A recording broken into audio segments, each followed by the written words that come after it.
जय हिंद। स्वागत है हमारे इस क्लास में। अभी मेरे पास लैब नहीं है, जिसकी वजह से हम कैमरा नहीं लगा पा रहे हैं और ना ही आपको चेहरा दिख रहा है। अभी ये जो वीडियो शूट हो रहा है वो कहीं और से हो रहा है, इसी वजह से हम लाइव क्लास भी नहीं ले पा रहे हैं। अभी 2-3 दिन आपको और एडजस्ट करना होगा ऐसे ही। फिर उसके बाद जैसे मेरा एक बार लैब सेटअप हो जाए, फिर आपकी ये क्लास जैसे पहले चलती थी रेगुलर बेसिस पे, जो जैसे लाइव कैमरा के साथ। बहुत सारे बच्चे कमेंट कर रहे हैं कि सर लाइव क्लास कब होता है। 2-3 दिन की और बात है। मेरी जो पहली वाली स्टूडियो थी उसको शिफ्ट करके दूसरी वाली में कहीं एक नई जगह ले रहे हैं, तो अभी उसमें 2-3 दिन टाइम लग रहा है। तो ये जो अभी आपको वीडियो मिल रहा है वो कहीं और से रिकॉर्ड होकर मिल रहा है। तो अभी जब तक शिफ्ट नहीं हो जाते तब तक थोड़ा सा कोऑपरेट करिए। हमको याद है कि आपको हम इसमें सुपर कंप्यूटर के बारे में पढ़ा चुके थे, और मेरी अचानक से वहाँ जिस लैपटॉप से हम शूट करते हैं वो बंद हो जाने के कारण क्लास वहीं पे रुक गई थी आपकी। तो हम आज दोबारा यहाँ से शुरू करते हैं। क्लास आपकी गैप नहीं होनी चाहिए, मेरा प्रायोरिटी ये है, इसलिए हम अभी आपको बाहर से शूटिंग करके दे रहे हैं। जैसे कि आपको बताया था कि भाई हमारे जो मौसम की जितनी भी भविष्यवाणी की जाती है, ये सारा का सारा इसमें सुपर कंप्यूटर का ही यूज होता है। मतलब ये कि आप प्रिडिक्शन जो करते हैं, पहले से चीज़ों को जानते हैं। प्रिडिक्शन ऑफ वेदर की अगर आप बात करोगे तो मौसम क्या रहेगा, कैसा रहेगा, उस चीज़ की जजमेंट जो हम लोग करते हैं वो सुपर कंप्यूटर से करते हैं। या हमें कोई स्पेस में एस्ट्रोनॉट्स भेजने होते हैं जो रिसर्च के लिए जाते हैं, तो वो सब सुपर कंप्यूटर की मदद से ही जा सकते हैं। वो संभव नहीं है कि एक नॉर्मल कंप्यूटर से हो सके। या जैसे हमारा इसरो हो गया, अब बड़ी बड़ी लेबोरेटरीज है उसके पास, और वो बहुत सारे काम एक बार में करता है। जैसे आप मान लीजिए कि चंद्रयान 3 को लॉन्च करना है ऐसे एग्जांपल में, तो चंद्रयान 3 को लॉन्च करने के लिए उसको कई विभाग से चाहिए आदमी, और वो काम करेगा। अब जैसे कोई उसका रिसर्च करेगा कि भाई मेरी ये स्पीड कितनी होगी, तो कोई रिसर्च करके कि मेरा उस वक्त का इन्वायरमेंट कितना होगा, तो कोई उसको रिसर्च कर रहा है कि कितना डिस्टेंस जाएगा तो रोटेट करेगा। तो कोई मतलब हर तरीके का उसको आदमी चाहिए, सोशल चाहिए, मेडिकल चाहिए, उसको प्रिडिक्शन वेदर का चाहिए कि भाई क्या मौसम रहेगा। तो इतने सारे टाइप का रिसर्च जो है वो किसी नॉर्मल कंप्यूटर से आप नहीं कर सकते हैं, और ना ही कोई इसको अपना कोई नॉर्मल व्यक्ति परचेज कर सकता है। मतलब ये बड़ी बड़ी कंपनी ही परचेज करती है। अब भारत की आप बात करोगे तो गवर्नमेंट ऑफ इंडिया के पास, वो मुकेश अंबानी सर के पास, एयरटेल वाले के पास, ऐसे ऐसे बड़ी बड़ी कंपनी, इंडियन रेलवे के पास, SBI बैंक के पास, ऐसा RBI के पास, इतनी बड़ी बड़ी कंपनी के पास ही सुपर कंप्यूटर है। अदरवाइज कोई नॉर्मल व्यक्ति इसको परचेज नहीं कर सकता है, क्योंकि ये बहुत ही एक्सपेंसिव आता है और आप मार्केट में इसको खोज भी नहीं सकते हैं। ऐसा नहीं कि चलो भाई आज गए मुसल्लापुर हाट में और जाके सुपर कंप्यूटर खोज रहे हैं, ये सब संभव नहीं है। अगर आप बात करोगे, देखो ये फंडामेंटल मेरा बहुत जल्द ख़त्म होने वाला है। 1 से 2 क्लास में आपका ये फंडामेंटल ख़त्म हो जाएगा, और उसके बाद जो हमारा अगला क्लास होगा वो MS वर्ड साहब चालू कर देंगे। और उसमें आप देखिए, आप जो प्रीवियस ईयर क्वेश्चन अभी आप हमारे ऐप के अंदर में देख रहे हैं, उसमें जाके ना ऐप में टेस्ट लगाते रहिए, उसका सॉल्यूशन देखिए। उसका वीडियो लेक्चर रिकॉर्ड करके डाल दिया गया है उसके सॉल्यूशन का, वो भी आप चेक करिए। आपको तैयारी मजबूती से करना है, ये ध्यान रखना है। The world first super computer was named Cray 1, यानी हमारा जो वर्ल्ड का पहला सुपर कंप्यूटर था उसका नाम था क्रे 1, और ये जो बना था वो 1979 के अंदर, और वो भी अमेरिका के अंदर बना हुआ था। देखिए USA वाले लोग थोड़ा सा डेवलप इसलिए कर गए हैं क्योंकि आप अगर हमारी इतिहास को उठा के देखेंगे तो 1498 की अगर बात करें तो वास्को डी गामा आए, उसके बाद हमारे यहाँ पुर्तगाली आए, उसके बाद हमारे यहाँ मुग़ल आए, उसके बाद हमारे यहाँ अंग्रेज आए, और इन सब ने हमें क्षति पहुंचाई है। और इस वजह से जो हमारा देश सोने का चिड़िया हुआ करता था, हमारे पास अपार संपत्तियाँ थी, इसको हमारे इतिहास से देखिएगा, इसमें बहुत सारे लोग लूटे हैं हमको। नहीं तो आज हम लोग भी टेक्नोलॉजी के मामला में बहुत डेवलप रहते, बहुत आगे रहते। अब हमारा जो सुपर कंप्यूटर बना, आप देखिए हमारी आज़ादी मिली 1947 को, अब जा कर के हम लोग थोड़ा सा टेक्नोलॉजी पर ध्यान देना शुरू किए थे। रीज़न क्या है कि 1940, 42, 35 की अगर आप बात करोगे तो उसमें सिर्फ एक ही लक्ष्य था और वो था लोगों का आज़ादी। उधर कोई टेक्नोलॉजी पर सोचने का मौका ही नहीं मिल रहा था। 47 के बाद हम भारत पूरी तरीके से अपने आप पर फोकस किया, जब आज़ादी मिल गई उसके बाद, तो तब जाके एक सुपर कंप्यूटर हमने भी बनाया और उसका नाम रखा हम लोग ने परम। उसका यानी भारत की पहली जो कंप्यूटर, जो सुपर कंप्यूटर, उसका नाम था परम, जो कि 1998 के ईयर में बना, 1998 के साल में। अब कुछ और बातें हैं जो इससे रिलेटेड हैं सुपर कंप्यूटर के बारे में। हम डायरेक्ट आपको गूगल पे ले आके शिफ्ट करके दिखाते हैं कि भाई उसकी स्पीड कैसे मेजर होती थी, फ्लॉप्स क्या होता है। और आप पूछ सकते हो कि जब उसकी 1,00,000 पर सेकेंड स्पीड है तो इसकी कितनी होती है। तो आइए आपको दिखाते हैं कुछ गूगल के ऊपर में और दिखाते हैं कि क्या किसका मेजर होता है। देखिए, ये ऑफिशियली पेज है विकिपीडिया की। आप जब इसमें खंगालेंगे तो इसमें लिखा हुआ है, आपको थोड़ा सा जूम कर देते हैं ताकि आपको स्पष्ट दिखेगा। और अगर आप फ़ोन से वीडियो देख रहे हो, थोड़ा सा जूम कर दिया तो आसानी होगी देखने में। आप यहाँ पर देखिए लिखा हुआ है स्पष्ट रूप से कि a super computer is a type of computer with a high level performance as compare to general purpose computer. ये बात सही भी है। जो हमारे जनरल पर्पस के लिए कंप्यूटर होते हैं उनका नाम अगर हम आपसे पूछें तो आपका जवाब होना चाहिए कि माइक्रो कंप्यूटर, मिनी कंप्यूटर और मेन फ्रेम कंप्यूटर, जो मैंने आपको पिछली क्लास में पढ़ाया हुआ था। तो हमारा जो जनरल पर्पस का कंप्यूटर होता है उससे बहुत हाईली वर्क होता है। और आप देखिए यहाँ पर लिखा हुआ है कि super performance of A super computer commonly measured in floating point operation पर सेकेंड। इसका नाम याद रखिएगा, या आपका फुल फॉर्म पूछ देगा या आपसे इसका शॉर्ट फॉर्म पूछ देगा। ये ध्यान रखना है कि इसका फुल फॉर्म होता है फ्लॉप्स यानी फ्लोटिंग पॉइंट ऑपरेशन पर सेकेंड। फ्लोटिंग पॉइंट ऑपरेशन पर सेकेंड इसका ये होता है फ्लॉप्स, इसका शॉर्ट फॉर्म और इसका फुल फॉर्म हो गया। लेकिन ध्यान रहे, यहाँ आगे पढ़िए, इंस्टीड ऑफ मिलियंस इंस्ट्रक्शंस पर सेकेंड, यानी MIPS के जगह पहले जो मेजर होता था वो MIPS में होता था 2017 के पहले जितनी भी सुपर कंप्यूटर्स थी उसकी जो मेजरमेंट होती थी वो MIPS में होती थी, मिलियन इंस्ट्रक्शंस पर सेकेंड। लेकिन 2017 के बाद उसमें इस यूनिट में मेजर होने लगा, जो हमारा फ्लोटिंग पॉइंट ऑपरेशंस पर सेकंड फ्लॉप्स की बात करें। तो ये एक छोटी सी पॉइंट है जो आप ध्यान रखिएगा, इसमें 1 नंबर का क्वेश्चन इसी चक्कर में चल जाएगा आपका। Super computers have exist which can perform over 7 to the power 70 flops. ये एक मेजरमेंट है जो आप ध्यान से पढ़िएगा तो आपको समझ में आ जाएगा कि 10 के power 17 flops, 100 quadrillion flops, 100 PETA flops और 100 जो हमारा परफॉर्मेंस का पेटा फ्लॉप्स का होता है। और फॉर कंपैरिजन अगर आप करोगे तो desktop computer has the range 100 giga flops. अभी यहाँ से अगर आप यहाँ से देखोगे तो उतनी इम्पोर्टेंस नहीं है हमारी कोर्स के लिए, मतलब जिस क्वेश्चन की हम बात कर रहे हैं वहाँ से, लेकिन मेरा ये बहुत इम्पोर्टेंट है, ये आपसे क्वेश्चन पूछ देगा, हो सकता है। और अगर आप सुपर कंप्यूटर की तस्वीर देखेंगे तो देखिए ऐसी होती है सुपर कंप्यूटर। एक सुपर कंप्यूटर जो आपके घर में गोदरेज होता है ना, उतना के बराबर हो गया मेरा एक सुपर कंप्यूटर। बहुत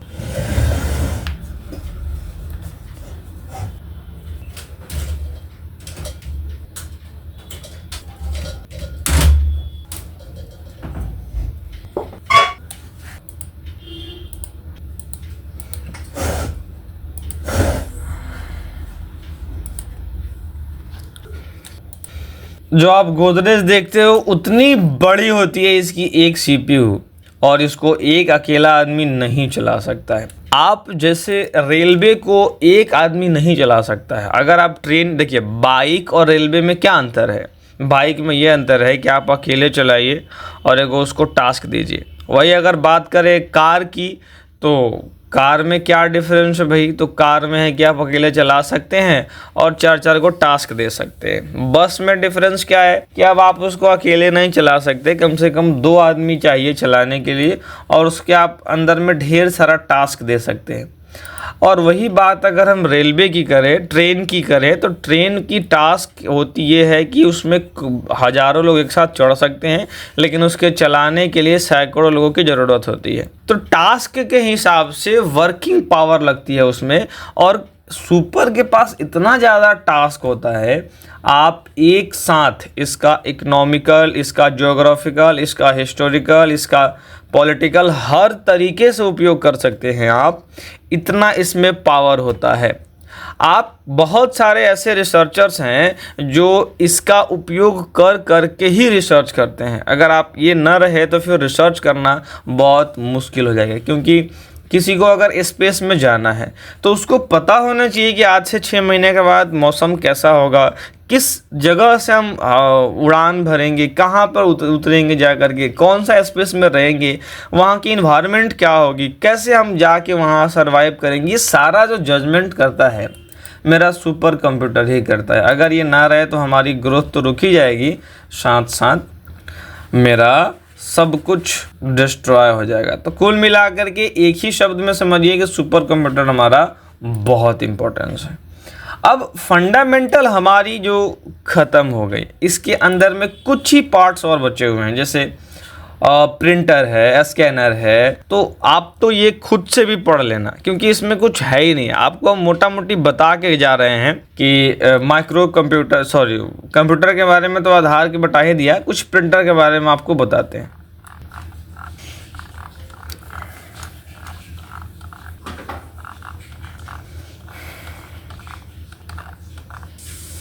जैसा कि आप जान रहे हैं, मॉनिटर हमारा क्या करता है, तो एक आउटपुट डिवाइस देता है। मतलब वो जितनी भी इंफॉर्मेशन हमारे सीपीयू से आती है वो हमें दिखाता कौन है, तो हमारा मॉनिटर दिखाता है। अब हम लोग मॉनिटर को कभी कभी वीडीयू यानी विजुअल, यहाँ वर्चुअल नहीं होगा। आप इस बुक को अगर प्रिंट करा लिए होंगे तो यहाँ पर काट के कर दीजिएगा विजुअल डिस्प्ले यूनिट। ये हमारे ऐप के ऊपर में कंटेंट वाले सेक्शन में जाके डाउनलोड करिएगा, वहाँ मिल जाएगा। तो मॉनिटर जो है हमारा एक प्रकार का आउटपुट डिवाइस है जो सीपीयू से इंफॉर्मेशन लेकर के देता है। जब आप इसको पढ़ेंगे, इसको बैठ करके, तो सारी बातें आपको खुद पर भी समझ में आ जाएगी कि monitor is an output device which we also called VDU, visual display unit, virtual display unit. याद रखिएगा, वर्चुअल नहीं होता है, विजुअल होता है। विजुअल डिस्प्ले यूनिट, यहाँ पर डिवाइस लिख दिया है, हमारा यूनिट हो गया। The monitor shows the result often from the computer as a soft copy on the screen। बात सही भी है। आप कंप्यूटर के अंदर जितना भी इंफॉर्मेशन लेते हैं वो कहाँ से लेते हैं, तो सीपीयू से लेते हैं, और वो दिखाता कहाँ है, तो मॉनिटर के ऊपर में दिखाता है और स्क्रीन के ऊपर। Now what it will show in the screen depend on your application and you. बात बिल्कुल करेक्ट है कि आप क्या देखना चाहते हो, ये आप ही पर निर्भर करता है। कंप्यूटर की मॉनिटर टोटल 3 प्रकार की होती हैं। जैसे आप अगर 2010 में, 8 में, 7 में टीवी देखे होंगे, तो टीवी कुछ इस तरीके से हुआ करता था, यानी उसका फ्रंट बहुत छोटा और उसकी बैक निकली हुई रहती थी। उसकी एक बैक कवर होती थी, और इस कवर के अंदर अगर आप खोल के देखेंगे तो कुछ भी नहीं होता था। इसमें एक लगा, देखिए, मदरबोर्ड सिर्फ और सिर्फ सीपीयू के अंदर ही नहीं होता है, मदरबोर्ड और जगह भी होता है। तो मदरबोर्ड जो था हमारा, वो इसके अंदर में लगा रहता। यानी आप इतना समझिए कि जितने भी इलेक्ट्रॉनिक डिवाइस होते हैं, चार्जर से लेकर के मोबाइल तक, सारे के अंदर में मदरबोर्ड लगे होते हैं। उसका अपना मदरबोर्ड जो हुआ करता था वो बहुत ज़्यादा हीट होता था, और हीट होने की वजह से वो अब बहुत जल्द उसके अंदर में वायर सब हीट होने की वजह से पिघलने लगते थे, तो टीवी हमारा झलझलाने लगता था। इसी को नियंत्रित करने के लिए बैक में बहुत ज़्यादा स्पेस दिया जाता था, और उसको ये कहा जाता था कि आपको ढकना नहीं है, क्योंकि जैसे आप उसको ढक लेते थे फिर आपका वो हीटिंग प्रॉब्लम बहुत ज़्यादा बढ़ जाती थी, और फिर आपकी टीवी ख़राब हो जाती थी।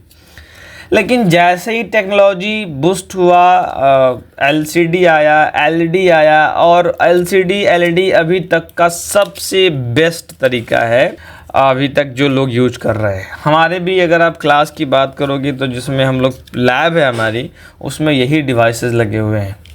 आप देखिए, now days the most commonly used monitor is that, यानी आप जितना भी यूज हो रहा है उसके बारे में, which is use to view the output with a desktop computer, right. जैसे आप जितना भी मॉनिटर अभी देख रहे हैं उसको यूज किस में किया जा रहा है, डेस्कटॉप कंप्यूटर में। Let me tell you that is lighter than CRT.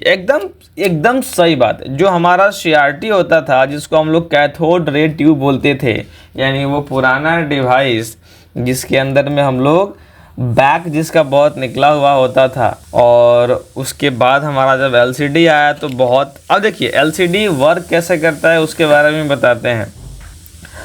RGB, इसमें 3 पैनल होते हैं, रेड, ग्रीन और ब्लू। अभी रेड, ग्रीन, ब्लू जो होता है, इसके तीनों पैनल को लगा करके एलसीडी बनाया जाता है। इसीलिए एलसीडी इतना पतला होता है, क्योंकि इसमें लेयर्स चलते हैं। पहले के जैसा मदरबोर्ड और उतनी बड़ी बड़ी डिवाइसेज इसमें नहीं लगे हुए होते हैं। और उसके बाद अगर एलईडी की बात करें तो एलसीडी और एलईडी में बस थोड़ा सा डिफरेंस ये है कि एलईडी थोड़ी महंगी आती है और एलसीडी थोड़ी सी सस्ती आती है। क्योंकि आप जैसे ही कर्व होके देखेंगे एलईडी में शो करेगा और एलसीडी में शो नहीं करेगा। यहाँ पर लग जाएगा पूरा क्या, एकदम वो ब्लैक शो होने लगता है।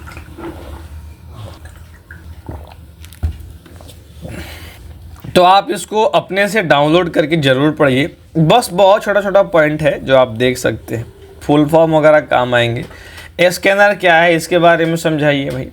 तो scanner is an input device that captures any picture और letter exactly the same with the help of any other software. किसी और की सहायता से ये आपको स्कैन कर देता है, जिसमें आप क्या कर सकते हैं, विच यू कैन री edit and print it out and it ills ever. मतलब जो भी आप चाहोगे उसको री एडिट करो, प्रिंट करो। स्कैन का मतलब ही वही हो गया। और स्कैन करने के लिए स्कैनर एक लेज़र रे का यूज करते हैं। आप स्कैन करते समय देखे होंगे उसके अंदर से एक ग्रीन कलर की रे निकलती है, और वो जो रे होती है ना, वही लेज़र होती है जो हमारे लेटर्स को स्कैन करती है, ताकि वो हमें रिजल्ट बढ़िया से दे पाए। उसके बाद हमारा फ्लैट बेड, देखिए स्कैनर 3-4 प्रकार की हैं। जो आप पहली बार अगर आप देखोगे तो हमारा फ्लैट बेड मिलेगा, और ये फ्लैट बेड जो है वो बहुत ज़्यादा यूज होता है, क्योंकि फ्लैट बेड की खासियत ही कुछ इतनी है। आप देखिए फ्लैट बेड स्कैनर का प्रयोग आजकल ज़्यादा हो रहा है। हम लोग डेस्कटॉप स्कैनर भी कहते हैं, यानी ये पीसी में यूज होता है। इस स्कैनर के जरिए किसी भी डॉक्यूमेंट को स्कैन करने के लिए उस डॉक्यूमेंट को इस स्कैनर पर से रखना है और स्कैन कर देना है। आप ये सब छोटी छोटी बातें तो खुद से भी पढ़ के आप इसका कैलकुलेशन निकाल सकते हो। उसके बाद अगला आया मेरा शीट फेड स्कैनर।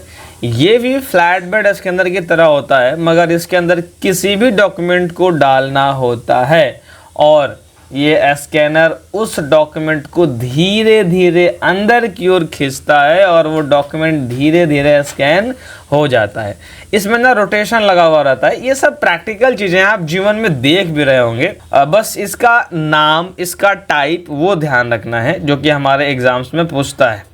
उसके बाद अगर बात करोगे हैंड हेल्ड स्कैनर की, तो जितनी भी हमारी मॉल्स वगैरह यूज होती हैं, मॉल्स वगैरह के अंदर स्कैनर, वो यही स्कैनर यूज करता है। क्योंकि अगर मेरे पास एक साथ में 100 कस्टमर हैं और उन 100 कस्टमर का हमें अगर बिल निकालना है, तो हम मैनुअली बिल नहीं निकाल पाएंगे, फिर बहुत मुश्किल होगा। और वो भी तब जब हमारे व्यक्ति कस्टमर अगर और ज़्यादा बल्क में अगर क्वांटिटी ले रहे हैं तो बहुत ज़्यादा मुश्किल होती है बिल निकालने में। तो अपना लोग इसके अंदर में बिल निकालते हैं हैंड स्कैनर के अंदर में, और एक साथ कई सारे को टेक्स्ट को स्कैन करते हैं, खटाखट अपने आप बिल प्रिंट होने लगता है। तो ये बहुत यूजफुल है। बस इसको यूज कहाँ करते हैं, तो मॉल्स वगैरह के अंदर में यूज होता है। उसके बाद ड्रम। अब देखो ये ड्रम स्कैनर जो है वो थोड़ा अपना लोग यूज नहीं करते हैं, मतलब कंपनी में यूज होता है, जिसमें लिखा हुआ है कि आजकल ये स्कैनर बहुत ही ज़्यादा प्रयोग में आ रहा है, क्योंकि इस स्कैनर से छोटे छोटे इमेज को भी बहुत आसानी से स्कैन किया जा सकता है। इसकी सबसे बड़ी यही खासियत है, इसलिए यह स्कैनर का प्रयोग बहुत पुस्तक छपने या अन्य प्रकाशन वाली कंपनियां बहुत ज़्यादा करती हैं। तो हम उम्मीद करते हैं कि ये फंडामेंटल आपने पढ़ा होगा, और कुछ impact printer, non impact printer, ये इसके बारे में भी पढ़ना। आप ज़्यादा मतलब कुछ है ही नहीं है, बस सिंपल बात है कि भाई प्रिंटर क्या एगो हैं, डॉट मैट्रिक्स प्रिंटर हैं, और एगो लाइन प्रिंटर है, इसके बाद हमारा हो गया ड्रम प्रिंटर हो गया, नॉन इम्पैक्ट प्रिंटर हो गया, और इसके बाद इंकजेट प्रिंटर हो गया। ये सब चीज़ें आपको कभी उलझाएगी नहीं, और इस सब से इतना क्वेश्चंस नहीं पूछे जाते हैं। आप समझिए मेरी बात को, जहाँ से क्वेश्चन बहुत ज़्यादा उठाए गए वहाँ हमने ध्यान दिया। और अगर ये अब आप देखो स्पीकर के बारे में क्या हम बताएं, आप स्पीकर के बारे में देखो लिखा हुआ है कि speaker is an output device. सही बात है, आउटपुट डिवाइस है that attach to the CPU, बिल्कुल अटैच CPU से रहता है, to watch song, video, any other. अब ये सब बताने वाली चीज़ थोड़ी होती है, वो तो आप जीवन में यूज भी कर रहे हो। अब हेडफोन्स के बारे में क्या बताना है, हेडफोन्स अब इससे क्वेश्चंस भी नहीं आते हैं, बुक है दिया हुआ है, वो बात अलग है, और यहाँ से हमने आपको बता ही दिया UPS के बारे में। तो कुल मिला के हमारा एक चीज़ बच गया, सॉफ्टवेयर, राइट। यानी हार्डवेयर और सॉफ्टवेयर की अगर बात करेंगे आप, तो वो हमारा सॉफ्टवेयर बच गया जहाँ से क्वेश्चन आता है। और हम अगले क्लास में हम सॉफ्टवेयर के बारे में सीखेंगे, और उसके अगले क्लास में हम लोग डायरेक्ट क्लास शुरू कर देंगे प्रैक्टिकल का, मतलब वर्ड, एक्सेल, पावर पॉइंट, इससे जितने भी क्वेश्चंस आते हैं वो। और इसके साथ साथ ये भी ध्यान रखना है कि हमारी प्रीवियस ईयर क्वेश्चन को जरूर लगाइए जा करके। आप प्रीवियस ईयर क्वेश्चन नहीं लगाइएगा, फिर आपको पता ही नहीं चलेगा कि आप क्या कर रहे हैं। ठीक है, हम मिलते हैं आपसे नेक्स्ट क्लास में। यहाँ तक इस वीडियो को देखने के लिए बहुत बहुत धन्यवाद।